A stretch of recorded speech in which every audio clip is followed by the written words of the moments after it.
Cuk regulator. The circuit arrangement of a Cuk regulator using a power BJT is as shown, which is similar to the buck boost regulator.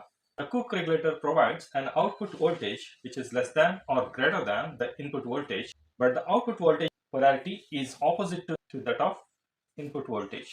The Cuk regulator is based on capacitor energy transfer. As a result, the input current is continuous. The circuit has low switching losses and has high efficiency. The circuit operation can be divided into two modes, whereas this is mode 1 equivalent circuit. When the transistor Q1 is on for a period of T1 seconds, T on period or KT, the current through the inductor L1 rises. At the same time, the voltage of the capacitor C1 reverse biases the diode DM and turns it off. The capacitor C1 discharges its energy to the circuit formed by the C1, Q, C2, L2 and the load. During this time, the transistor Q1 has to carry the current of inductor L1 and L2. As a result, a high peak current flows through the transistor Q.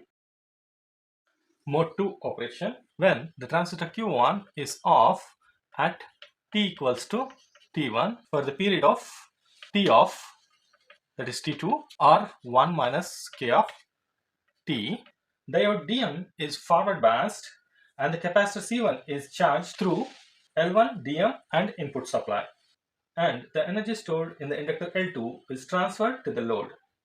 The diode DM and the transistor Q1 provides a synchronous switching action. The capacitor C1 is the medium for transferring energy from the source to the load.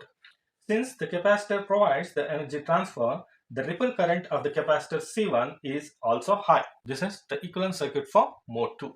So waveforms. During the turn on period, the voltage across the Q is 0 as it is operating.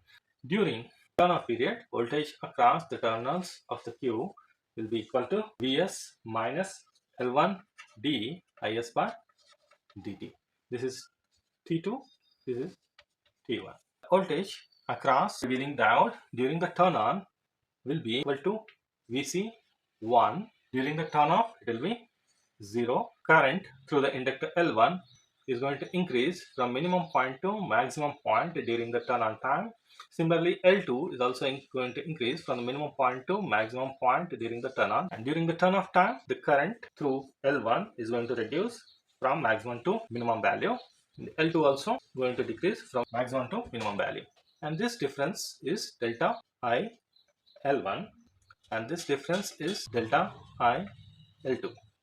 During the turn on time, the current through IC1 is going to increase from 0 to a maximum value, and at T equals to T1, the current across the capacitor C1 will be reverse negative value and reduces from maximum value to negative value. During the turn on time, IC2 value will be at 0 minus IA, and from there it rises to a maximum value. Thereafter, again it decreases to IA during the turn off period.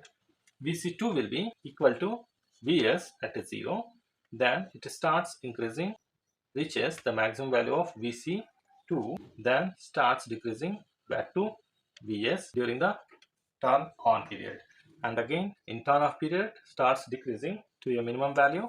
After reaching the minimum value, starts increasing and becomes equals to Vs at the end of the cycle, and the output current I0 is a constant value, will be equal to IA.